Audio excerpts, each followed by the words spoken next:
Eu sou a Isabela, estudante de arquitetura, e a gente está aqui no nosso primeiro episódio do podcast Pode Graduar. A gente está com os professores de arquitetura, o Valdir. Olá, tudo bem? O Vitor. Oi, gente. E o Ricardo. Olá. E o professor de engenharia, Juliano. Olá, pessoal. Obrigado aí pela presença de todos. Presença não. Obrigado pelo convite aí. É um prazer estar aqui junto com vocês. O Ricardo vai falar um pouquinho da proposta do nosso podcast. Muito bem, Isabela. Esse é uma experiência inicial de um podcast, então, gente, obrigado por estarem aqui, né? Nós vamos começar aqui a falar de arquitetura e, basicamente, a ideia é muito simples, né? A ideia é falar um pouco do que a gente fala muito lá em sala de aula, né? Quando a gente está conversando com os alunos, com aqueles interessados no curso de arquitetura, aqueles interessados em ser arquitetos, tem muitas dúvidas a respeito da nossa profissão, né? A proximidade ou a distância da engenharia, né, Juliano? Então, a ideia é a gente bater um papo aqui e falar um pouquinho dessas questões todas e passar um pouquinho do que é a nossa profissão. A gente organizou, né, Isabela, uma fala meio que assim, falando mitos e verdades de arquitetura. E aí é lógico que, Juliano, envolve engenharia, né? Qual a diferença da arquitetura e da engenharia, o que um faz, o que o outro não faz. Mas a ideia é trocar o objetivo é trocar uma ideia sobre tudo isso e virar um bate-papo que esclareça a dúvida de todo mundo aí. Não tem como não falar de arquitetura e não falar de engenharia, né? Muita gente gosta do ramo, mas não sabe o que quer fazer, o que um curso faz, o que o outro faz, né? O que é arquitetura de verdade. Então a gente vai estar aqui para falar um pouquinho do curso. Com certeza, com certeza. Eu acho que existem diferenças, né? Antigamente, os antigos, né? Antigamente tinha só um nome, era o arquiteto. Ele era, na verdade, arquiteto e engenheiro, né? Depois que começou a separar um pouquinho, né? Até porque a função é muito grande. Mas existem grandes diferenças e vai ser legal conversar um pouquinho sobre isso. Legal. Eu queria aproveitar o gancho, viu, Isabela? Antes de falar dessa questão da proximidade com a engenharia, eu acho que vale a pena a gente abordar um pouco a questão do arquitetura, né? Nós todos, é vício de profissão, né? Nós somos arquitetos, a gente está fazendo arquitetura, né? E, na verdade, a gente sempre se esquece, e a gente precisa parar de se esquecer, né? Que a gente não é só arquiteto, a gente é arquiteto e urbanista, né? Então, qual a sua profissão? Eu sou arquiteto urbanista. Por quê? Porque, na verdade, é a única profissão que tem como atribuição, né, como forma de exercício de profissão, ser urbanista. Então, eu acho que isso é legal a gente abordar como, de repente, ponto inicial para o nosso bate-papo aqui. Bom, vamos lá. Vou roubar a fala para a gente falar um pouquinho sobre isso. Queria só ressaltar que acho que é um momento muito legal a gente poder se reunir para falar sobre esses assuntos, sobre o nosso ofício. E a questão do urbanismo, eu concordo, cara. Acho que é curioso como ele ficou naquele lugar meio esquecido, assim, como a gente se chama só de arquiteto. E acho legal até que o Juliano relembrou essa formação que antes formava-se arquitetos de engenheiro, hoje se forma-se arquiteto urbanista.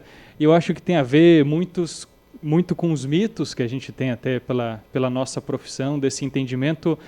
Mas o que eu gosto muito dessa relação é que é uma relação que é tudo a mesma coisa. Assim. Eu gosto muito, o Artigas falava que a casa é a cidade é a casa. Às vezes a gente está falando sempre da mesma coisa, pensando um objeto pequeno, ou pensando a nossa cidade, ou um conjunto de pessoas. E acho que a profissão urbanista, assim, no Brasil, realmente ela não tem um lugar muito específico de atuação, de trabalho.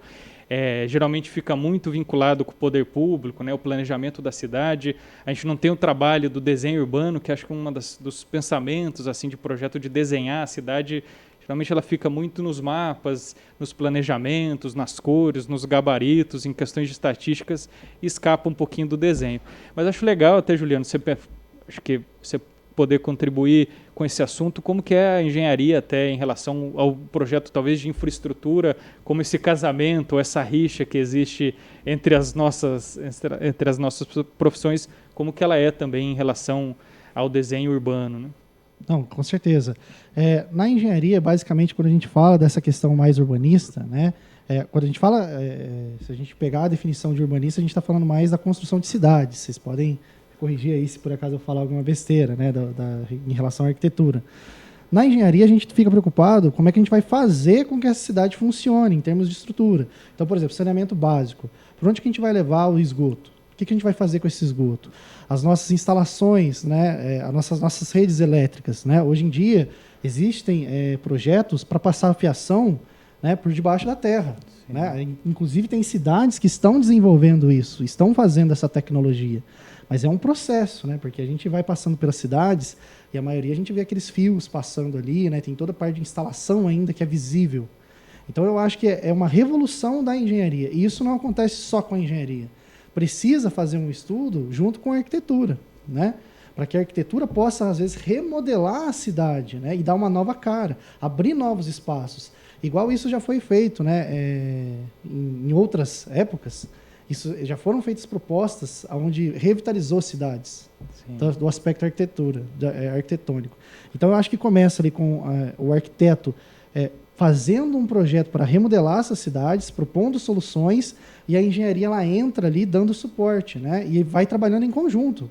Porque muito se fala, às vezes, que o engenheiro não trabalha com o arquiteto. Isso é uma mentira, né? O engenheiro e o arquiteto eles trabalham juntos, e eles devem trabalhar juntos, porque eles se completam. Então, eu acho que é muito interessante essa questão aí, quando a gente explora essa questão das cidades, né, das construções de cidades aí.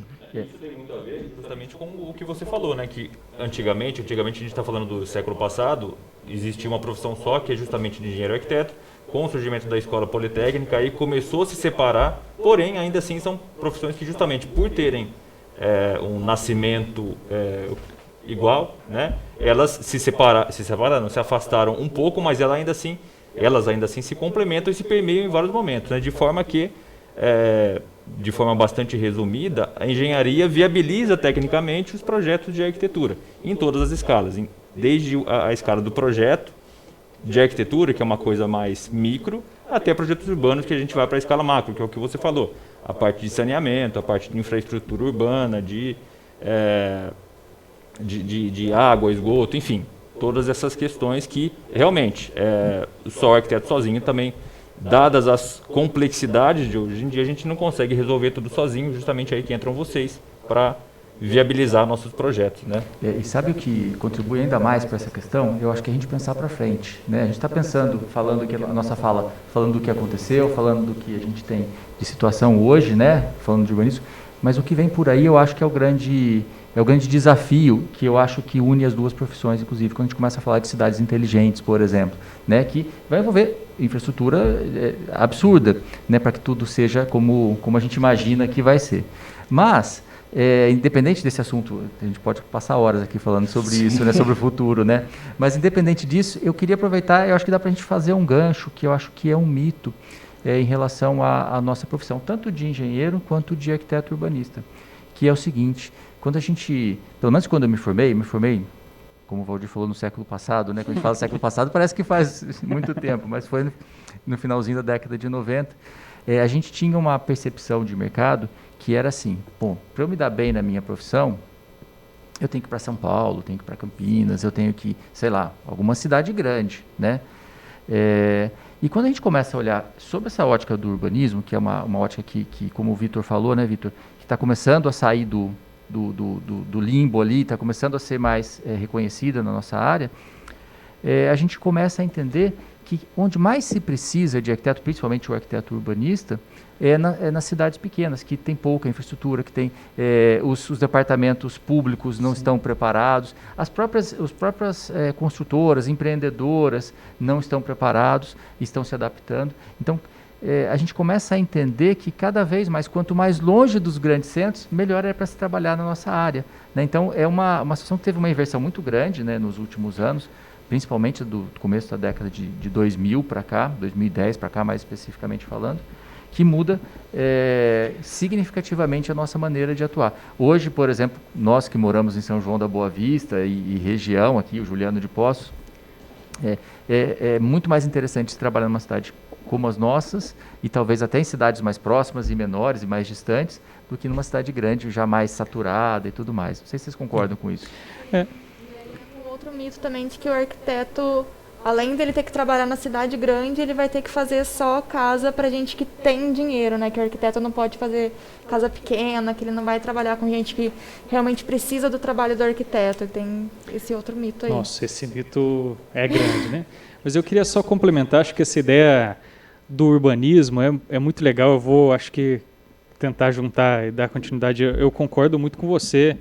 Porque tem uma mudança muito significativa de uma maneira geral, que é o entendimento do espaço da cidade, né? Cada vez mais as pessoas usam a cidade, o espaço da rua como um espaço próprio também, né? Acho que a gente venceu uma ideia da propriedade, de a casa e a rua é de todo mundo, mas não é de ninguém. Acho que as pessoas estão começando a usar mais o espaço público como espaço de lazer e está mudando também esse entendimento, valorizando, qualificando o espaço da cidade. E acho que, dito isso, o que você falou, eu gosto muito de uma imagem. A cidade grande talvez tenha possibilidades outras, assim, por conta da grandeza, qualquer coisa nesse sentido, mas ao mesmo tempo, para fazer uma mudança é manobrar um transatlântico, né? Para você fazer qualquer alteração significativa leva tempo, um esforço, a estrutura. Acho que a cidade pequena tem essa facilidade desses arranjos assim mais próximos, que é mais fácil, né, da gente experimentar, fazer ensaios, mudar o nosso espaço da cidade, porque as relações são mais próximas. Assim, acho que isso é muito oportuno mesmo para a gente pensar a nossa cidade, né, como alterar, como poder atuar também como urbanista na cidade pequena. E acho que eu vou aproveitar, não sei se alguém quer mais falar a respeito dessa questão da cidade pequena, mas esse mito, eu acho que realmente ele é uma coisa, é uma batalha, quase uma militância, assim, da gente mostrar, não sei como talvez tenha esse entendimento também do serviço, a prestação de serviço de engenharia, se ela talvez é exclusiva, acho que talvez é menos, né? A arquitetura está muito vinculada às grandes casas, mansões, visão de elite, decorativo, o custo, até tem esse entendimento que contratar um arquiteto custa muito, como quer fazer isso.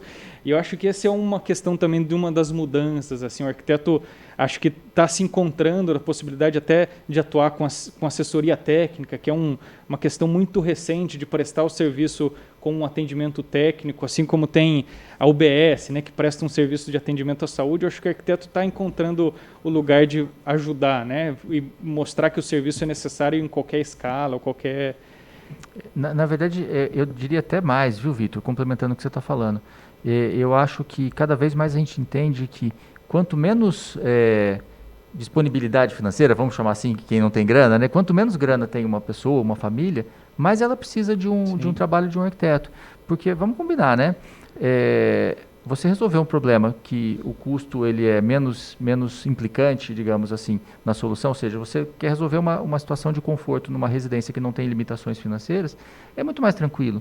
Agora, você achar soluções boas de conforto, de qualidade de vida, de qualidade de obra, de qualidade de projeto, para quem tem limitações, é muito mais difícil. Agora, a gente está preparado para isso, né? A gente se forma para isso. Então, a gente começa a entender que, na verdade, quem mais precisa da gente é quem menos tem recurso.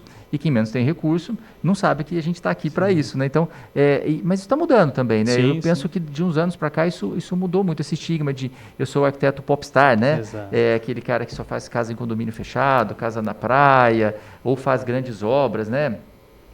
Sei lá, essas obras de grande porte e tudo mais. Lógico que alguém tem que fazer, né? É o mercado que tem que atuar e não tem problema nenhum nisso, tá tudo certo. Só que a gente começa a olhar para uma fatia significativa da população que era meio que esquecida, era deixada em segundo plano. E aí, de repente, a gente começa a entender que ali tem uma grande área de atuação e, de repente, a nossa profissão passa a ter muito mais significado, inclusive, né, nessas situações.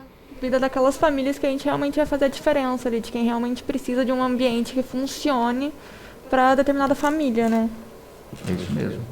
Sobre o que a gente estava falando um pouquinho antes também das grandes cidades, né, e de trabalhar em cidades pequenas, é muito interessante você explorar esses pontos de vista, porque quando você está numa cidade pequena, ela tem um potencial de crescimento, né? Então o arquiteto ele pode explorar, por exemplo, não somente criar prédios, criar edifícios, né, casas, mas também criar pontos turísticos para as pessoas, criar praças, criar ambientes de convivência, né? E isso nas grandes cidades é um pouco complicado de se fazer, porque as grandes cidades elas foram planejadas, só que o crescimento foi tão grande que impermeabilizou tudo, concretou tudo ali dentro, né? Então você precisa buscar, no meio daquela construção de pedras ali, né, um espaço para você criar algo novo, para você poder resolver esse problema que existe, né? Então como é que você cria um espaço numa cidade grande? Então quando você está na cidade pequena, você tem muita área que você pode explorar. Sobre a consideração que você falou ali dos projetos, né? Essa questão que é normal, né? Acho que quando a gente fala em dinheiro, né? A gente vai querer, não, quero fazer uma casa que tenha 2.000 metros quadrados, né? 3.000 metros quadrados de terreno, vamos projetar uma casa de alto padrão, por exemplo, um prédio, um grande edifício. E quando você tem que fazer o outro lado, né, trabalhar com pessoas de baixa renda, por exemplo, normalmente essas pessoas elas têm limitação nos projetos, limitação no tamanho. E é aí que o arquiteto tem que pensar muito mais.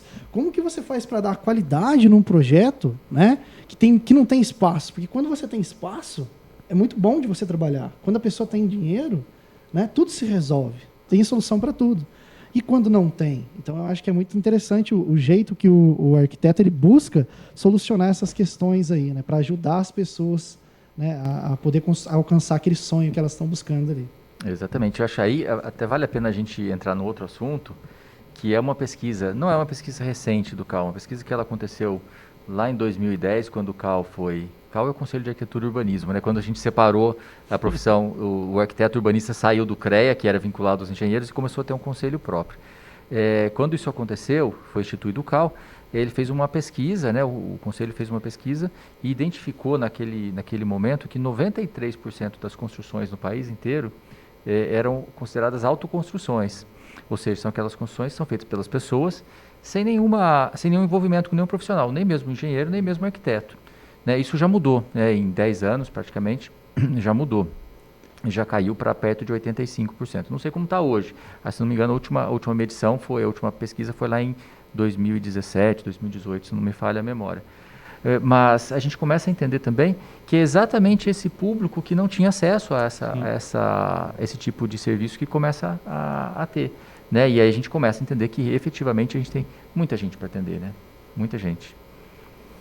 85% não é pouca coisa, né? Imaginar que tem, acho que as duas visões, uma área de atuação, uma possibilidade de trabalho, é um mercado muito vasto e acho que a grande questão é esse mito, né? Acho que é o nosso papel derrubar essas barreiras, né? Mostrar que a gente pode chegar, alcançar e mostrar o nosso serviço tem esse espaço nesses locais, porque acho que são barreiras que foram construídas, que viraram esses mitos na nossa profissão e acho que é nosso dever, enquanto profissional, conseguir derrubar, né? Abrir essas portas. Né? Conscientizar essa população que mais, justamente que vocês pontuaram bem, que precisam da nossa assessoria de uma forma mais eficiente possível. Né? Eu acho que é justamente isso. Agora, o grande lance é como é que a gente consegue atingir essa população de uma forma mais efetiva. Justamente esses 85% que ainda carecem de assessoria técnica.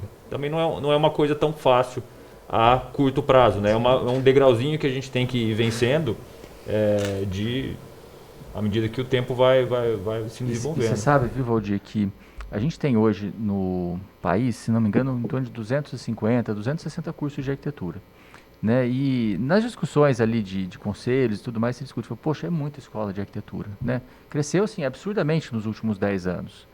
Se você olhar no começo da década de 2000, até agora, sim, cresceu exponencialmente o número de escolas de arquitetura, de faculdades de arquitetura. E é aquele questionamento, vai ter emprego, vai ter trabalho, vai ter serviço para todo mundo? E aí essa pesquisa do CAL ela vem, na verdade, de encontro a isso. E aí o pessoal do CAL comenta, né, informalmente lá nos bastidores, que assim, se continuar crescendo o número de escolas de arquitetura como está crescendo hoje, e continuar soltando no mercado a quantidade de arquitetos que a gente solta hoje, né, no mercado, a gente tem trabalho para pelo menos mais uns 40 anos, ou seja, não vai faltar trabalho para ninguém. A gente só precisa mudar o mindset, né, que a gente não vai formar gente, a gente não vai se formar na faculdade para trabalhar necessariamente com construção de alto padrão. Esse mercado é um mercado, sim, restrito, um mercado, a gente pode dizer até saturado, né? Agora, quando a gente para de olhar para esse mercado e começa a entender o tamanho do mercado que precisa da gente, a gente vai perceber que a gente tem muito trabalho pela frente, aí tem trabalho para todo mundo. Que eu tinha antes de entrar na faculdade de arquitetura, que eu falava, gente, será que eu vou fazer esse curso, que é um curso desgastante, um curso caro, ficar 5 anos e sair de lá e não ter emprego, né? E aí, na faculdade, a gente tá descobrindo que tem muitas áreas que dá pra gente trabalhar, que vai dar pra todo mundo trabalhar. Sim, sim. Eu acho legal falar que a gente tá falando de limite, né? Que o arquiteto que faz casa de alto padrão, casa pequena, que também tem um mito que a gente só pode construir até 3 pavimentos, né? Que muita gente tá aí quase saindo do curso e ainda tinha essa ideia. Pois é. Enfim, é importante que fique claro. Eu acho que aí entra uma discussão legal com a engenharia, tá? Eu vou dizer por quê. Primeiro porque assim, não há esse limite, isso é um mito, né? Então, o arquiteto só pode construir construções que têm até 3 pavimentos. Isso é um mito, né? O arquiteto tem formação para construir, enfim, edifícios e tudo mais. Tem algumas restrições, poucas restrições lá que não pode construir, mas não tem a ver com a nossa área aí da construção civil. Tem muito mais a ver com a questão de barragens, com a questão de obras de grande porte. Agora, o que eu acho legal a gente falar é o seguinte, qual é o papel de cada um, né? Então, vamos combinar. Se a gente for projetar um edifício, eu acho que é o sonho de vários arquitetos aqui, vou projetar um edifício de vários pavimentos, num lugar legal e tudo mais. Eu, pelo menos, adoraria projetar um edifício, né? Mas vamos combinar, a gente está apto a fazer um edifício completo? Sim, a gente tem essa atribuição, mas vamos combinar. Quem faz melhor que a gente, por exemplo, um cálculo estrutural, um projeto de instalações, um projeto de fundação, todos esses projetos que complementam a arquitetura, é o pessoal da engenharia, né, Juliano, que tem a formação mais aprofundada nessas áreas, e aí entra a fala do Juliano, ou seja, se a gente começar a entender que os profissionais, ao invés deles concorrerem, né, engenheiros e arquitetos concorrerem, se eles começarem a trabalhar em parceria, ou seja, cada um faz o que faz de melhor e junta isso, aí não tem erro, né? Aí a gente fecha a conta e aí dá certo para todo mundo. E aí quem ganha, na verdade? Quem ganha é quem vai usar depois, né? É o usuário final. Não, com certeza, Ricardo, eu concordo aí com tudo que você falou, né? Até porque, né, quando a gente pega os 2 cursos de graduação, tanto a arquitetura quanto a engenharia, né, na arquitetura vocês vão estudar, vão conhecer as estruturas, vocês vão ter conhecimento de dimensionamento, vão ter as noções, né? Da mesma forma que na questão da engenharia, vai aprender a fazer projeto, vai aprender a desenvolver projeto arquitetônico. Mas a qualidade é totalmente diferente, porque não é o foco, né? Na engenharia não é o foco a gente desenvolver projeto arquitetônico. Tanto que a maioria dos projetos que são desenvolvidos é aquela caixinha de sapato, né? Aquele retângulo. Por quê? Porque é muito mais fácil da gente estruturar, né? É muito mais fácil de fazer aquela construção parar em pé. E já o arquiteto ele vai explorar um outro lado, né? Eu não tenho tanto conhecimento específico, mas, por exemplo, quando você vai projetar um grande edifício, ou edifício de múltiplos pavimentos, você tem o estudo da bioclimática, por exemplo, né? Da entrada do sol naqueles edifícios. Você vai fazer um edifício administrativo, você tem os brises, né? Você pode ter brise vertical, brise horizontal, né? Não é algo que o engenheiro ele tem o conhecimento, mas ele não vai projetar aquilo. Isso é o arquiteto que vai falar, que precisa daquilo, né? Então, as duas se complementando o tempo inteiro, né? E o projeto que o arquiteto desenvolve, né? O projeto pede a estrutura. Não tem uma consideração interessante aí, né? A gente desenvolveu um projeto aqui, né? Agora vamos tentar achar o engenheiro para ver se ele faz o cálculo estrutural ali, né, para fazer funcionar. Mas, na verdade, quando o arquiteto ele já fez o desenho, ele já fez aquele projeto, o projeto dele já pede uma estrutura. Se vai ser em concreto armado, se vai ser em estrutura metálica, se vai ser em uma estrutura pré-moldada, por exemplo, né? Tem várias estruturas que a gente poderia usar para fazer com que aquilo se torne algo real. Então é muito interessante que os cursos eles vão se complementando, né? As formações elas vão realmente se complementando ali. Pode falar, Vitor. Esse é um tema que eu acho muito divertido, porque acho que é um dos mitos, essa ideia do arquiteto autoral, da inspiração divina, do sentado na prancheta. Eu acho que isso também a gente tem superado, né? Eu, infelizmente, coloco um pouco nas costas do Niemeyer, um pouco esse desserviço desse entendimento do projeto, da prancheta, aquela inspiração que vem das curvas da natureza ou qualquer coisa assim. Era uma baboseira que ele falava, porque ele sabia muito bem de onde estava vindo, era muito mais ludibriar, assim, encantar por esses temas, mas acho que é um grande mito, né? Acho que isso a gente venceu para realmente pensar no projeto colaborativo. Acho que o mesmo projeto de arquitetura, sozinho, acho muito difícil alguém que consegue desenvolver um projeto sem ter uma equipe de trabalho. Hoje a gente tem tantos produtos que são feitos do 3D, ao desenho BIM, a representação, a apresentação e, obviamente, essas interfaces com todos que estão envolvidos, né, do projeto de engenharia, de infraestrutura. Eu acho que cada vez mais esse entendimento da construção civil como um todo, que é onde é o balaio que a gente se encontra, assim, tudo misturado lá. Inclusive, acho que é importante enfatizar que essa rixa arquitetos, engenheiros, ela precisa acabar, né? É um casamento que acho que ele precisa ser saudável, acho que a gente se entende muito melhor quando eu fico imaginando a Lina projetando o MASP de São Paulo sem um engenheiro, o parceiro dela para fazer esses projetos, esses arrojos. Acho que aonde estão as oportunidades de repensar ou de explorar é realmente onde tem esses bons encontros de arquitetos e engenheiros que encaram os desafios, os balanços de 5, 6, 10 metros que a gente coloca às vezes para desafiar, é onde que tem essas oportunidades, esses encontros que é saudável, que é produtivo, que traz boas arquiteturas para a cidade. Então, acho que cada vez mais a arquitetura, assim como a engenharia, ela é coletiva, ela é social. Eu acho que a gente não é mais o projeto autoral, individual e tudo isso. Então, acho que essa é uma chave que está caindo e mudando, que é muito importante. Mas acho que é uns mitos que precisam cair, né? Como você mesmo falou, né, Vitor? O próprio Niemeyer, que é um ícone, né, que todo mundo conhece antes mesmo de entrar na faculdade, ele não vivia sem o parceiro dele, calculista, que era o engenheiro. Tanto que em algumas palestras, inclusive no final da carreira do Niemeyer aqui, que ele estava doente já, enfim, com limitações, né? Muitas vezes o engenheiro ia no lugar dele, de tão entrosado que eles estavam, né? Eles tinham um entrosamento muito grande. Ou seja, como você falou, acho que a palavra casamento traduz bem essa questão. Eu acho que é bem interessante nesse sentido. Acho que vale a pena ressaltar isso tudo. Um mito que tem da briga, né, do arquiteto e do engenheiro, que o arquiteto vai pegar e fazer aqueles grandes vão, como o MASP, ou colocar um balanço, e aí o engenheiro vai chegar e vai falar, põe uma viga, põe um pilar aí no meio. Então, sabe o que eu acho? Assim, para resumir, assim, para traduzir essa conversa toda, acho que a gente poderia dizer o seguinte: você pega um edifício projetado só por um arquiteto ou por uma equipe de arquitetos, né, uma equipe focada num raciocínio só, vai sair um projeto que não é 100% legal. Se você pegar a mesma coisa feita por engenheiro, o engenheiro pode fazer o edifício? Ele pode fazer o edifício. Ele vai lá e faz o mesmo edifício, vence o mesmo desafio. Também vai ficar um projeto que não vai ser 100%. Então, se a gente junta os dois, aí a gente consegue ter a complementação. Agora, eu acho que é importante a gente falar, viu, Vitor? Você falou de uma questão de trabalhar em equipe, né? E eu acho que no exercício da nossa profissão, de todas as nossas, de engenharia, da arquitetura, do urbanismo, a gente tem que começar a entender que a gente não trabalha sozinho em diversos aspectos, não só no aspecto profissional. Eu vou dar alguns exemplos do que eu estou querendo dizer. Então, por exemplo, fazer uma residência. A gente faz a residência em parceria com a engenharia ou fazendo por conta, não tem problema, mas a gente também não consegue fazer um projeto legal se a gente não envolver nesse processo a família que vai morar naquela residência. Né? Bom, estou usando um exemplo simples, uma residência. Quando a gente vai, por exemplo, para uma área complexa, que eu acho uma das mais complexas, a área hospitalar, por exemplo, né? Se a gente não envolver os profissionais que trabalham lá, os médicos, os especialistas e assim sucessivamente, a gente também não consegue fazer os projetos corretamente, né? Não vão sair projetos eficientes. Então eu acho que se a gente não entender que a gente não trabalha sozinho, a gente só trabalha em equipe, já é um bom começo, né? Porque a gente tem que estar preparado para isso, porque não dá para trabalhar sozinho mesmo.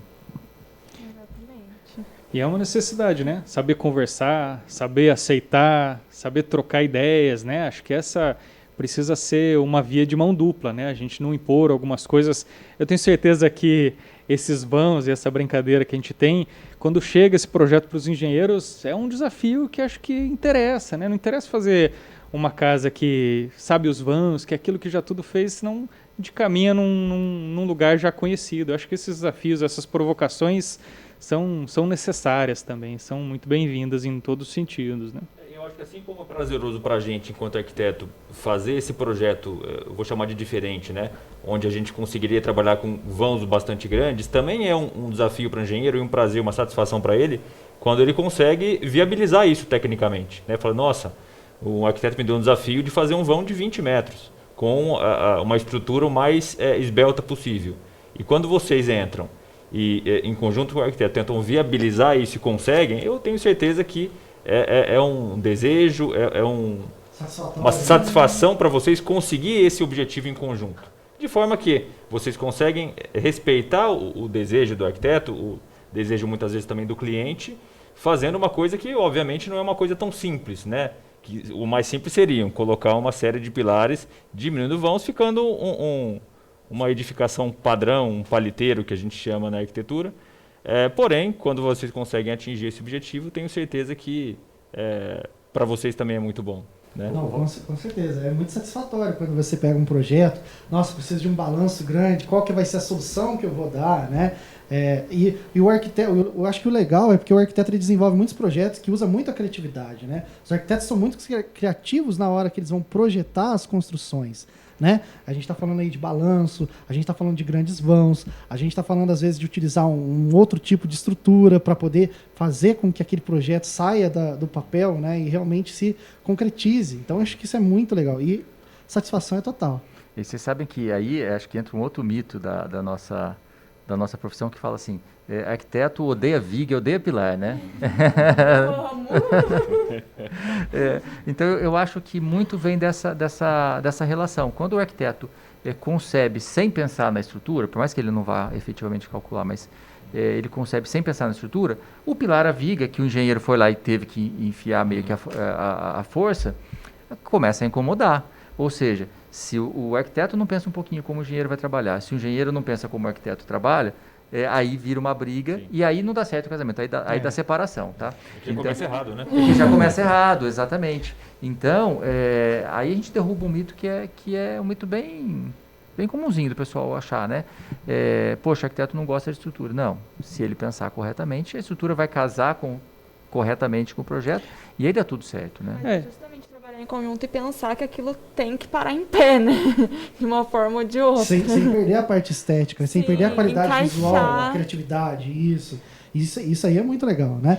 E hoje em dia no mercado, né, eu trabalho com a parte de projetos aí, muitos arquitetos já vêm com esse pensamento já da graduação, né? A gente vê pelos cortes, quando eles estão fazendo os projetos, eles já fazem os cortes, eles já estão prevendo uma viga de determinado tamanho, né? E daí o engenheiro ele vai, né? Será que vai ter esse tamanho? Ele vai fazer os ajustes, vai fazer a compatibilização dos projetos, né? Mas esse pensamento ele tem se mudado muito, né? Antigamente era um pouquinho diferente, mas eu acho que tudo é um nível, né? Conforme as duas profissões, os profissionais que são recém-formados, conforme eles vão se desenvolvendo, né? Eles vão melhorando cada vez mais. E a ideia é sempre melhorar e sempre os dois trabalharem juntos. Um não trabalha sem o outro. A verdade é essa, né? Então tem que parar com essa... eu não vejo que existe rixa, né? Isso é um mito que existe mesmo, né? Que o pessoal fala. Não existe rixa entre arquitetos. Pelo contrário, eles são profissões que se complementam, né? E que precisam trabalhar em conjunto, né? Eu acho que esse tem que ser o entendimento aí. Agora, para colocar fogo na conversa, e aí, gente, qual que é a diferença entre engenharia e arquitetura? Eu acho que o mais divertido dessa pergunta é a gente não ter certeza da resposta. Boa. Porque eu acho que é onde tudo... A gente sabe onde estão as coisas, onde elas se entrelaçam, onde tem uma sobreposição. Por isso que eu acho que não tem um corte exato. Daqui para lá é meu território, daqui para lá. Eu acho que o divertido... A gente acha que o primeiro semestre na graduação é sempre aquilo... O que é arquitetura? A gente tem tanta gente falando sobre isso. Cada arquiteto fala uma coisa... E no fim não tem uma certeza assim muito exata. E acho que é legal isso. Acho que não tem uma separação, uma cerca daqui para lá é engenharia. Assim. Exato. Acho que por isso definido. Que eu acho que o que muda mesmo é o foco, né? O foco que o arquiteto tem ao projetar e o foco que o engenheiro tem ao projetar, né? Que são diferentes, né? Enquanto, pelo menos no meu ponto de vista, como você falou, né, Vitor? Não tem a resposta certa, né?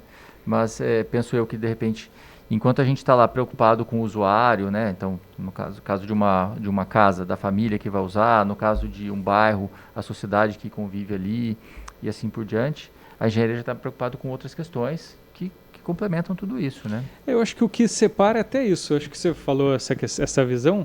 A arquitetura é uma ciência humana. Sim. A engenharia é uma ciência exata. Acho que ali a gente já consegue ver onde está um pouquinho mais... Como você falou, o foco, eu acho que é boa essa palavra, né? Porque a gente está se acostumando com questões de especialização, em cada vez mais segmentar o conhecimento, qualquer coisa assim. E acho que o mais interessante, até da nossa ofício, não sei se a engenharia isso corresponde, é esse saber que toca em vários outros saberes. Assim. A gente às vezes sabe um pouco mais de algumas coisas, como você falou, a gente faz um hospital, quando a gente entra um projeto hospitalar, a gente precisa ir conhecer uma legislação específica, visitar isso, então cada vez mais a gente conhece situações assim, então esse conhecimento nesse sentido eu acho importante, né? E acho que as coisas, como eu falei, acho que não se separam, elas se tocam e talvez esses grandes quadros, a gente pensar em questões mais sociais, vinculado ao usuário de uma maneira geral, em engenharia. Eu queria complementar a questão do cálculo só, isso eu acho... A gente falou muito bem isso, mas acho que os bons arquitetos, como você falou, que é isso, que a gente sabe onde talvez vai ter um pilar, ou provavelmente eu estou pensando, a gente tem que pensar em construção, né? A gente tem que pensar construindo, porque senão a gente fazer uma fantasia, um desenho no papel que a gente não sabe como que aquilo vai parar em pé, acho que tem algum problema ali no entendimento da construção, do pensamento construtivo. Então, acho que pensar as nossas questões focais, mas saber como que aquilo pode ser construído, evita essas situações. Falar, mas você vai colocar um pilar aqui no meio da minha sala, e aí é onde tem alguns problemas. Então, acho que é importante a gente ter esses pontos de encontro, né? Mesmo que pré-dimensionar, como você falou, né? Não preciso fazer o cálculo da ferragem, mas eu tenho que saber, pelo menos, aonde ele vai estar e quais as dimensões daquilo, né? E acho que é aí que entra um pouco justamente a parte das características dos cursos, né? Enquanto a gente, na arquitetura, tem algumas matérias de cálculo, algumas disciplinas de cálculo, elas, óbvio, a gente consegue fazer uma série de cálculos também de dimensionamento, só que com o foco principal da gente ter noções de pré-dimensionamento, né? Então, aí entra de novo aquilo que a gente falou. Então, enquanto a gente está preocupado com o projeto e com a viabilidade técnica dele, a gente não vai chegar no nível de detalhamento de saber exatamente qual a ferragem que vai lá, qual o tamanho final das estruturas, né, dos pilares, das vigas. Então, a gente tem que ter noções desse pré-dimensionamento para quando chegar em vocês refinarem esse cálculo, né, refinarem esse pré-dimensionamento que a gente fez e viabilizar a construção. Da mesma forma, vocês, quando tem disciplinas de projeto, imagino, aí você me corrija se eu estiver errado, elas são mais para vocês conseguirem fazer um exercício de cálculo estrutural em cima desses modelos de projeto e de ajudá-los na compreensão de projetos arquitetônicos, aí entraria o que a gente faria, do que propriamente para vocês aprenderem a projetar, né? Acho que esse é um dos focos que talvez ajude um pouco nessa elucidação a respeito de o que um arquiteto faz, o que o engenheiro faz. Então, resumindo, a gente sim faz cálculos, mas não de uma forma tão competente, adequada que nem os engenheiros. Da mesma forma, vocês fazem projeto, mesma coisa, também não de uma forma tão completa como a gente, por questão de formação mesmo, né? Então, acho que aí ajuda, talvez, a essa cerca ficar um pouco menos com vazios, né? De forma que a gente se cruzaria várias vezes. Acho que... Sim, eu concordo com tudo que você falou, e é justamente isso que acontece, né? Então, quando, por exemplo, assim, no caso da engenharia, eles estão aprendendo a fazer um projeto, o intuito dele fazer aquele projeto é ele levar depois para poder pensar na parte, né, de estrutura, né? Nossa, como é que eu vou fazer a estrutura desse projeto, né? Existe um outro termo, né? Como é que eu vou deixar esse projeto de pé? Como é que eu vou fazer ele parar em pé, né? Por onde que a gente vai passar as instalações? Já o arquiteto, ele vai explorar muito mais o lado da criatividade, esse lado humano, né? Que vocês comentaram, né? Vocês têm outros pensamentos, essa conversa, esse contato com o cliente, né? Então, eu acho assim, a distinção é muito assim, um está muito mais para o lado humano e o outro está muito mais para o lado das exatas mesmo, né? E é exatamente isso que acontece nos cursos, né? Os dois têm noção, tem as noções básicas, né? O arquiteto tem as noções básicas do cálculo estrutural, né, e das instalações, e o engenheiro ele vai ter as noções básicas ali da arquitetura, mas ele não se aprofunda naquilo ali, daí cada um vai se aprofundando naquela área, né? E isso que torna, né, isso que faz com que os profissionais se complementem, e um precisa do outro, né? Um não consegue trabalhar sem o outro ali. Quem pensa assim, engenheiro faz tudo sozinho? Não faz. Pode fazer o projeto de uma casa inteira sozinho, projeto arquitetônico? Pode, mas a qualidade, em termos de qualidade, é o que falou, se perde qualidade quando ele desenvolve. Eu acho que é a mesma coisa do arquiteto. Ele desenvolve aquela parte ali e às vezes se perde qualidade na outra, né? Por terem focos diferentes, né? Então, eu acho que é bem interessante a gente falar sobre isso. Aí entra uma outra diferença que muita gente pergunta também, engenharia tem conta pra caramba, né? E o povo chega em arquitetura e pergunta, tem muita conta também? Você sabe, Isabela, que eu estava dando aula pro pessoal que entrou no curso agora, ontem, né, por curiosidade. E a pergunta que mais saiu, tem muito cálculo na arquitetura? Sem querer, a gente acabou respondendo, né? Como é que funciona isso? Eu acho que tem duas coisas legais, assim, a engenharia é isso, eu preciso saber fazer conta, eu preciso saber calcular, e na arquitetura também, eu preciso saber desenhar para ser arquiteto, acho que isso... Isso é uma das coisas que eu acho mais interessantes, e é um mito que carrega, muita gente às vezes tem interesse, mas deixa de fazer o curso por acreditar ou por achar que não domina questões de desenho. Eu acho que é um tema legal para a gente bater um papo. Você sabe, viu, Vitor, que nessa linha, só escancarando de vez, assim, né? Eu faço esse ano 25 anos de formado. E falo aqui para todo mundo, sem vergonha nenhuma, eu desenho mal pra caramba. Sou arquiteto há 25 anos, me considero um cara que me sucedi bem na profissão, né? E eu desenho mal pra caramba. Agora, por que eu falo isso com muita tranquilidade? Né? Porque o desenho na arquitetura, quando a gente fantasia isso, a gente imagina aqueles desenhos artísticos, Sim. lindos, maravilhosos. Esse desenho eu sou péssimo para fazer. Né? Então, realmente, trabalho artístico não é o meu forte. Agora, na arquitetura, a gente tem um desenho que é um desenho técnico, né? uma linguagem mesmo. E isso a gente ensina na faculdade, a gente aprende na faculdade. Então, isso é muito tranquilo, porque desenho técnico não precisa ser artista para fazer. Né? E eu, por exemplo, usei os softwares, aí na minha época era o AutoCAD, hoje já tem outros muito mais interessantes, mas na minha época era o AutoCAD. Eu usava o AutoCAD para suprir a minha deficiência motora ali, de fazer alguma coisa muito legal. Fazia, dava conta, mas não ficava aquela coisa mil maravilhas, né? A hora que entrou a computação, aí resolveu todos os meus problemas técnicos. A gente tem essas ferramentas que a gente pode usufruir, né? Eu acho que assim, a gente tem que saber transmitir a ideia do que a gente está querendo. A gente vê os croquis do Niemeyer, você olha... E não é uma obra de arte também. Então a gente tem que saber transmitir a ideia do que a gente está falando. Então a gente pode fazer isso através da fala, do croquis para o cliente. Mas da parte técnica a gente pode usar o AutoCAD, todas as ferramentas que estão aí para a gente. Né? Isso, eu acho para facilitar. O que eu gosto de falar sobre o desenho, acho que não é a necessidade de saber desenhar, mas acho que precisa desenhar.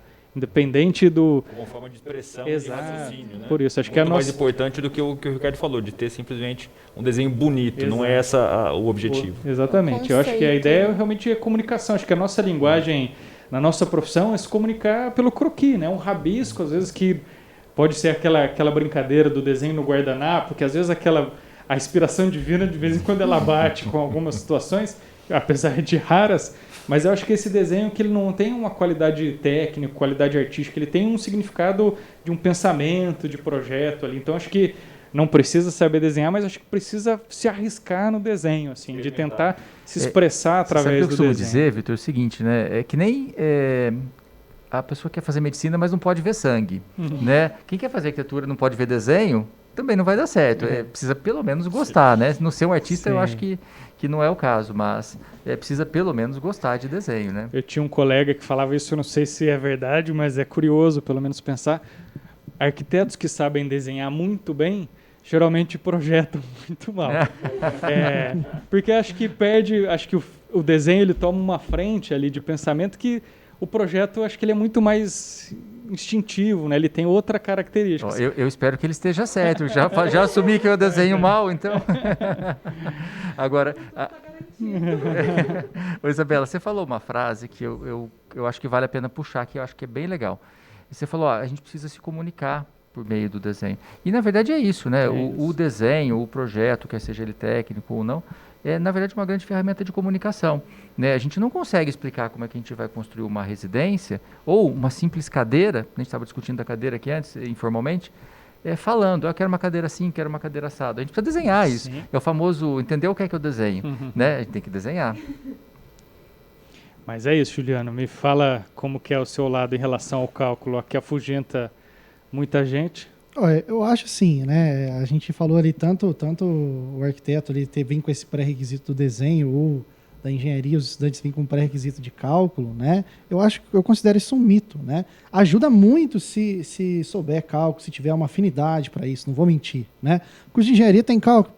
Tem cálculo, tem física, né? Tem tópicos de matemática, mas não é só isso, né? Tudo isso ele também vai conseguir se desenvolver conforme ele vai fazendo o curso de graduação, né? Ele vai ser capacitado para isso, né? Então o estudante ele não precisa chegar também totalmente aprofundado, né? Sabendo um livro de cálculo decorado. Não é isso, né? Ele vai se transformando. Da mesma forma, por exemplo, que é muito interessante quando você fala da sua fala da questão da arquitetura, ali, de saber desenhar, né?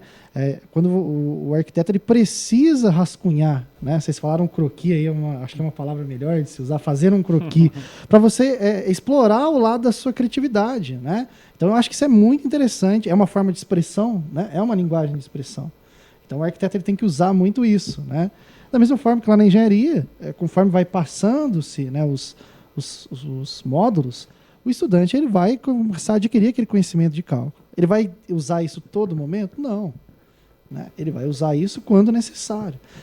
O cálculo, ele nada mais é do que uma ferramenta. Sim. É uma ferramenta que a gente utiliza. Assim como o desenho, né? Isso, são ferramentas que a gente vai utilizar ali nos momentos certos. Você não vai usar o tempo todo. Então, eu acho que o pessoal mais novo, né, os estudantes que pensam, né, em fazer tanto arquitetura quanto engenharia, eu acho que eles têm sim que abraçar essa oportunidade, têm que conhecer mais o curso e parar com isso que, nossa, eu tenho medo de fazer porque eu preciso aprender a desenhar. Não, eu tenho medo de fazer porque eu preciso de cálculo. Não, vem fazer, vem conhecer, né, vem assistir uma aula com a gente. E você sabe o que é legal, Juliano? Assim, eu costumo dizer para vários pretendentes aí que querem fazer arquitetura, mas eu não sei desenhar. Fica tranquilo, você vai aprender a desenhar durante a faculdade. Mesma coisa cálculo, você vai aprender a fazer cálculo durante a faculdade. Agora, o que eu acho mais legal falar, de verdade, é que assim, eu passei por uma experiência quando eu fiz faculdade, que era o seguinte, eu nunca fui um cara ruim de exatas, eu sempre me virei bem lá nas exatas. E fiz, na época que eu fiz faculdade de arquitetura, tinha cálculo 1, cálculo 2, cálculo 3, res, mate, resistência dos materiais e tudo mais. Era o terror dos arquitetos, né? Me arrepia um pouco. Então, olha lá. E eu fui lá e eu passava de letra. Enquanto meus amigos todos faziam 2, 3 vezes essas matérias, eu passei bem todas elas, né? O detalhe é o seguinte, né? Eu sabia fazer conta, eu não sabia calcular. É diferente fazer conta de calcular. O que eu quero dizer com isso? Quando você aprende um cálculo, é o caso que a gente faz aqui na engenharia da Unifeob, é isso, o cálculo aplicado, ou seja, para que serve aquele cálculo que você está fazendo? O que você vai fazer com aquelas contas todas? Qual é o resultado prático daquilo? Quando a gente consegue entender isso acontecendo de uma maneira muito clara, o que acontece? Aquilo tem significado. Sim. Se tem significado, passa a ter todo o sentido do mundo. E aí não é só mais uma conta para passar na prova, para tirar nota, né? Então a gente faz muito isso aqui nos nossos cursos, e o exemplo que eu estou usando aqui é do cálculo na engenharia, que é colocar o cálculo ao exercício da prática. E aí, sim, você fala para o estudante, poxa, de repente ele se toca que ele aprendeu a calcular e nem tinha aprendido, né? Porque é uma coisa que acaba acontecendo de uma forma muito natural. Né? Então isso é interessante se falar, eu acho muito legal essa metodologia.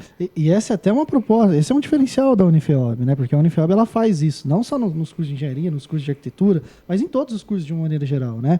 A gente sempre tenta dar usar aquela ferramenta e aplicar ela no momento certo, porque é muito fácil a gente falar de cálculo e física, porque isso é muito abstrato, né? Às vezes é difícil você fazer com que o estudante ele chegue e ele entenda que aquele cálculo, aquele tanto de conta que ele está fazendo, na verdade é uma coisa simples. Ele vai usar, por exemplo, para ele fazer uma medida de uma área ou de um volume, né? Para que ele quer saber, quanto que eu preciso encaixar de concreto ali. Vou calcular aquele volume, né? E daí sim ele começa a dar sentido para aquela conta que ele está fazendo, né? Isso é fantástico. A transformação Tem um mito, acho que dentro desse mito, que acho que pode ser legal a gente falar rapidinho, que é a questão do software, né? A gente falou do software, do computador e tudo isso, e acho que muita gente entende que o computador faz o projeto sozinho, o AutoCAD faz o projeto. Boa, Vitor, boa. Eu acho que esse é um mito que é a mesma coisa que a gente falou, é uma ferramenta, né? Acho que não faz um projeto de arquitetura no automático ali, né? Eu dou um comando F5, exatamente. Assim como o cálculo da engenharia, né? Acho que se a gente não souber o que está fazendo, se a gente não souber o comando, ou como desenhar uma linha, o que a gente está representando dentro do AutoCAD, aquilo não faz sentido nenhum, né? Não nascem os projetos e os cálculos através do software. Exatamente. Na verdade, no caso do AutoCAD ou da própria metodologia e da ferramenta BIM, o que ele vem é trazer para a gente qualidade e velocidade. Sim. Mas, na verdade, a parte principal do projeto de arquitetura, que é a concepção, só a gente faz. Né? Entender os desafios que cada projeto impõe, onde é que a gente quer chegar e como a gente quer vencer esses desafios. Isso não tem máquina que consegue fazer. Exato. E do lado humano da coisa, justamente o que a gente estava conversando, né? A origem do nosso curso. Muita gente acha que isso é só fazer um desenho, né? Que você vai colocar numa tabela lá a quantidade de quarto que você quer, banheiro, aperta o enter e vai estar a planta pronta. Eu acho muito interessante quando toca nesse assunto de softwares, né? Porque realmente, né? Muita gente pensa assim, o software faz para mim. Não, gente. O software não vai assumir a responsabilidade para você quando der algum problema, né? Você é o profissional que está manuseando aquela ferramenta, né? Seja você está fazendo um projeto, seja você está fazendo uma concepção arquitetônica. Eu sou da época do AutoCAD também, né? O AutoCAD na minha opinião, é muito mais fácil que o Revit, né? Eu concordo. Revit, mas assim, a diferença, né? A tecnologia BIM ali, a integração que você tem, né? Com todos os projetos é muito grande, né? É uma ferramenta fantástica hoje em dia para você aprender. Hoje deve ter outras, né? Eu conheço o AutoCAD, conheço o Revit aí da área da arquitetura, mas com certeza existem outras que já são melhores, né? Na engenharia, a gente também tem as mesmas situações dessa questão de software, né? Tem software de cálculo, o software faz o cálculo para você. O software não faz nada para você. É você que está fazendo ali, né? Então, eu acho que o estudante, né, ele tem que ter essa consciência, começar a adquirir essa consciência. O software ele é uma ferramenta, igual o celular. O celular nosso é uma ferramenta, a gente usa da forma que quiser. Tem gente que só usa para WhatsApp. Tem gente que consegue abrir planilhas, fazer verificações, agenda, controle. Então dá para usar a ferramenta de diversas formas. Basta que você enxergue, né, quais são as opções que você tem ali, os aplicativos. Né? Eu acho muito legal isso daí.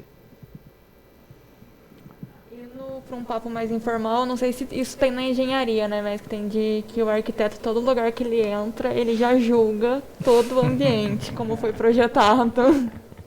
Acho que isso é inevitável. Né? Julgar não sei se é a palavra correta, né? Mas a gente avalia de alguma forma, analisa. A gente repara, natural, né? É natural porque a gente, durante a graduação inclusive, a gente é muito estimulado a isso, a ter um olhar diferente a respeito dos locais que a gente está visitando, está andando, enfim. Isso nos ajuda, inclusive, na formação de arquiteto, quando a gente tem essa visão diferente. Você sabe, Vivaldi, que eu acho que tem uma outra questão que a gente aprende muito vendo, né? Na nossa profissão, repertório é algo que não pode faltar. Então, assim, a gente observa muito, mas muito, eu pelo menos observo e tenho certeza que todo mundo que lida com arquitetura observa demais os espaços, né? Por vários motivos, para a gente aprender. Aprender com coisas legais, né, como referências boas, aprender com coisas ruins, o que não fazer, né? Agora, o que não pode é ter o julgamento, eu acho que o julgamento é ruim. Então você ir lá, observar e tudo mais. Agora, a crítica, ela deixa para os críticos de arquitetura, e aí que tem seus embasamentos técnicos e teóricos aí para fazer isso. Mas, de verdade, a gente não consegue se segurar, né, gente? Você entra num lugar que tem algum problema, você repara. Se entra num lugar que é super legal, você repara também, né? Então, não tem como não ser assim. Eu acho que eu tenho até um sentimento, assim, muito vivo durante a graduação de como essas coisas mudam. Você passa no mesmo lugar e daí você teve uma aula específica de algum assunto. A hora que você passa, você fala, mas como é que eu não tinha reparado que ele fez a estrutura de tal maneira? Ou como é que o material, acho que muda, é repentino, assim, também em algumas situações. Mas é o treinamento do olhar, né? Acho que o olhar começa a mudar muito. E você sabe que isso é muito perceptível para o estudante, porque ele entra na faculdade, né? É o que você falou, ele vive no seu espaço ali do dia a dia. De repente ele começa a reparar coisas que ele nunca reparou. Falou, nossa, essa faculdade está fazendo diferença na minha vida, né? Então, por quê? Porque a gente é treinado para isso mesmo, né? Esse olhar, ele é muito interessante, porque você vai sendo capacitado. Conforme vai adquirindo conhecimento, né? Quanto mais conhecimento você tem, você vai entrando nos ambientes, você vai reparar. Não adianta. O arquiteto ele vai olhar naquele ambiente, ele vai reparar como aquele ambiente está, como está a distribuição do espaço, a distribuição da iluminação, né, a ventilação. Ele vai reparar no material que está sendo utilizado, na qualidade daquele material. Na engenharia, acontece também, né, é algo próximo. Eu posso até dar um exemplo. Há uns anos atrás, eu entrei numa academia, estava lá, né, tentando fazer, né, supino ali, olhei para o teto, o telhado estava aparente, olhei ali, era uma cobertura, era uma tesoura, né, uma tesoura treliçada. Normalmente as cargas, né, a terça ela é apoiada nos nós. Daí eu olhei assim, olhei para o terço e falei assim, não, o nó está aqui, né, mas a terça está passando bem no meio. Eu falei assim, opa, eu preciso avisar alguém. Eu acho que às vezes a questão do julgamento é justamente por isso. Você adquire aquele conhecimento técnico específico, daí você sabe o que é o certo. Daí às vezes você olha e vê alguma coisa errada, eu acho que talvez entre aí a questão do julgamento. Mas não deve julgar, né? Mas eu acho muito interessante esse olhar. Mas você continuou na mesma academia? Não, continuei. continuei. É muito legal. O que você falou também, Ricardo, eu acho que é muito legal. Assim, eu gosto muito, apesar de eu ser engenheiro, eu gosto muito da arquitetura, viu, gente? Sou apaixonado por arquitetura, quem sabe um dia eu faço aí. Eu acho essa questão da referência que os arquitetos têm, né? Você pega Le Corbusier. Eu acho fantástico os princípios, 5 princípios da arquitetura, vocês me corrijam se eu falar o nome errado aí, que, né, não vou lembrar todos, mas você fazer aquela estrutura livre, né, sistema de pilotis que se levanta, aquela janela em fita, eu acho isso aí muito legal. Tem um outro arquiteto que eu gostava muito também, que é o Frank Lloyd Wright, eu não sei falar. Muito legal as construções que ele fazia, as casas que ele fazia. Então eu acho que o arquiteto buscar referências, buscar ideias, ver como eram os projetos, o que eles pensavam quando eles iam fazer aquelas construções, aquelas casas, né? É muito legal. Eu acho isso aí muito legal. Você toca num ponto importante que esse é um mito bastante importante que a gente tenta combater sempre na faculdade, que é o lance do dom, né? O dom, a criatividade. Bom, eu preciso ter dom para ser arquiteto? Não. Você precisa ter um repertório que te ajude a propor soluções baseadas nesse repertório que você tem. Então muita gente chega, nossa, Valdir, mas eu não tenho dom, eu não sei desenhar, não eu tenho não sei ideia, nada, né? não tenho ideia, não sou criativo. Bom, não tem absolutamente nada a ver uma coisa com a outra, né? Então, isso é uma coisa importante. Você só vai conseguir ser um bom arquiteto se você não precisa necessariamente ser criativo, porque a criatividade tem a ver na arquitetura com justamente essa aquisição de repertório com o tempo, estudando outros projetos, análogos ao que você está fazendo ou não. Então, essa é a grande questão. O dom acaba sendo só, deixa para música, deixa para outras coisas que eu também não entendo se de fato é dom ou não, mas a arquitetura de fato não é necessário que se tenha isso, não existe na verdade. Fazendo um paralelo, né, Valdir, é como você vai aprender uma nova língua, você tem que ter vocabulário. E aí quanto mais vocabulário você tem, melhor você se desenvolve naquela língua. Exatamente. Mas viu, Isabela, só voltando à questão do julgamento, eu acho que quando a gente observa tudo isso, o que para nós está muito natural, né? Para nós todos, a gente entra num espaço, num restaurante, numa academia, a gente repara. Para nós é muito natural observar tudo isso. Imagino que para um dentista fica observando o sorriso dos outros, né? Para um estilista fica observando como é que as pessoas se vestem. Acho que a grande diferença está em como as pessoas enxergam esse nosso olhar, assim, como as pessoas que não são da nossa área falam, poxa, esse cara é chato, está aqui dando palpite. Então acho que assim, a gente observa e guarda para a gente, né? Deixa introspectivo. Eu acho que tem uma coisa legal, acho que do que vocês levantaram, assim, como pergunta, que talvez tenha a ver com isso. Esse mundo arquiteto, assim, como ser, vestir, falar arquiteto, eu acho que isso também tem uma relação com isso. Vira um universo particular, assim. Acho que o vocabulário é uma coisa. O Juliano falou da terça, do nó. Às vezes, sem querer, a gente tem da vida, né, do nosso treinamento, ele cria um universo, assim como essas brincadeiras de como que o arquiteto deve se vestir ou deve se portar. Eu acho que essa questão do vocabulário é muito curioso.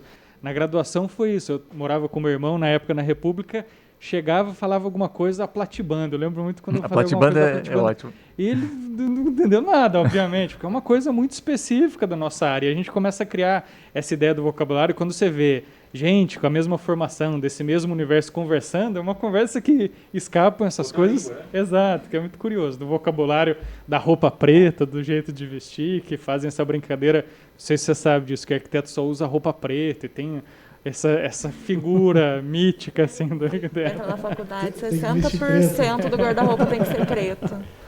Acho que é por isso que eu gosto da arquitetura aí. Eu gosto muito da roupa preta também, eu gosto. Uma coisa mais informal também, né, o arquiteto, o estudante de arquitetura. Muito bem, gente. Como estamos de tempo aqui da nossa conversa? 1 hora de bate-papo, gente. Nós temos assunto para passar horas aqui, né? E falamos de bastante coisa também. Dá realmente para passar. Acho que um ponto importante para a gente levantar também é a quantidade de trabalhos que tem no curso de arquitetura. Isso é um assunto legal, viu, Isabela? Sabe por quê? Eu acho que é importante a gente desmistificar um pouquinho isso, né? A arquitetura é um ofício, né? O Vitor fala muito isso nas falas dele, né? É um ofício, é um saber fazer, né? E o saber fazer demanda fazer para aprender, né? Então a gente tem sim bastante trabalho na arquitetura, tem que colocar a mão na massa, sabe aquela história? Você imagina o Beto, nosso reitor, ele fala muito isso, né? Um cara que lê um livro ensinando todas as técnicas de natação, se você joga ele na piscina, ele morre afogado, porque ele só aprende a nadar nadando. Você só aprende a andar de bicicleta andando de bicicleta. A Patrícia falou isso numa fala que ela teve recente aí na live. Fazer arquitetura é a mesma coisa, você só aprende a projetar projetando. Então a gente tem que projetar pra caramba, né? Nossa especialidade é propor soluções. Então a gente tem que achar soluções para um monte de situações que vão ser colocadas ao longo da faculdade. Então, e depois tem outra, né? Os estudantes de arquitetura incorporam mesmo aquela coisa de mergulhar de cabeça. Isso é bom, tá? Isso é positivo, é um elogio, não é uma crítica. Mas quando você mergulha de cabeça na solução de um problema, Enquanto você não acha a solução, você não sai. E aí dá trabalho, achar a solução para as coisas dá trabalho.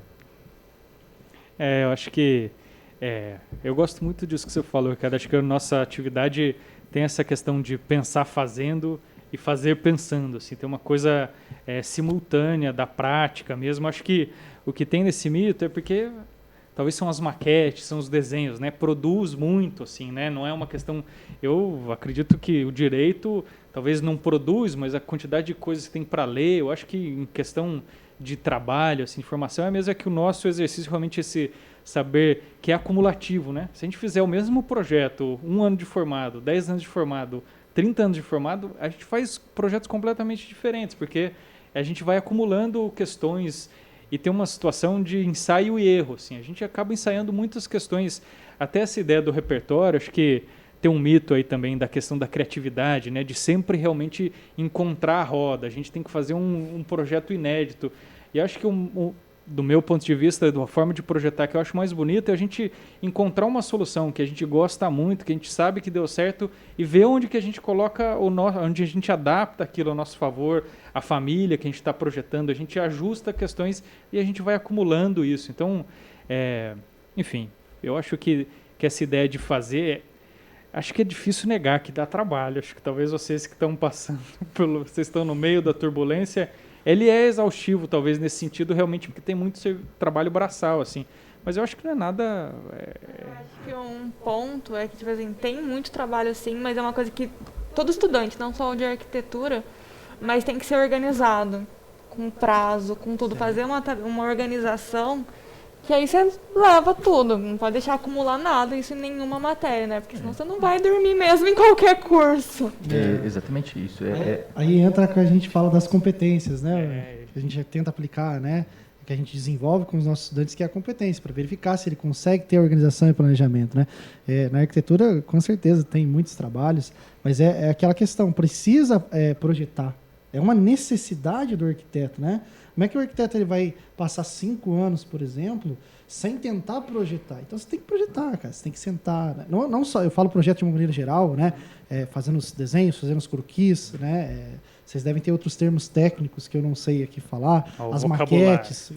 A gente vai um outro vocabulário. A gente vai lá no Prédio F, né?